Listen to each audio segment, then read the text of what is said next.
So once again, we've got a pivot table created. We've summarized data. All of this data is based on the sales data worksheet, those 400 plus records.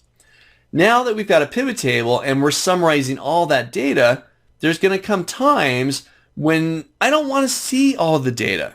I just want to see specific records being summarized here. Well, within Excel pivot tables, we have a few different ways to filter the results of a pivot table. Take a look. I'm going to show off two of the options right here during this lecture. And then in the next lecture, I'm going to show off a relatively newer tool that was introduced in the 2010 edition and carried forward into the later releases. So take a look. This is how you filter a pivot table. One, if I click into my pivot table, I can see that I've got my row labels and column labels. Row labels being the different products, the types, column labels being, in my case, the salespeople. Now, right next door to the column labels and row labels, I've got some drop-down arrows. And if I give that a click, I could jump into here just like you do a regular filter inside of a regular old Excel list, and I could do things like, you know what? I just want to see frozen yogurt and popsicles. I'll grab those two, I'll hit OK, and that's all I'll get. Simple little filter. And look at that, my chart updated as well. I've now just got frozen yogurt and popsicles. Very nice. You know what? I don't want to see all the salespeople. So same thing, I could jump into here and say, I just want to see Bishop and Lee. That's it. And I've now filtered the results of my pivot table just through the column and row labels. And once again, my chart is updated. Now this is one method.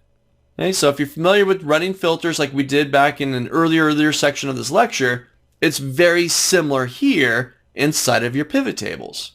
Now you do have another option. Row labels and column labels, those are both parts of my pivot table right now. Well, pivot tables also have a filter section.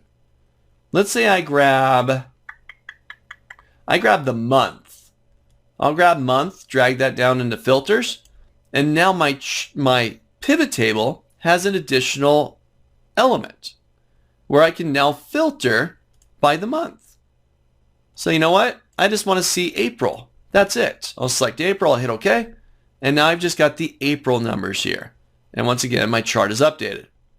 Jump back up there, I want to see March.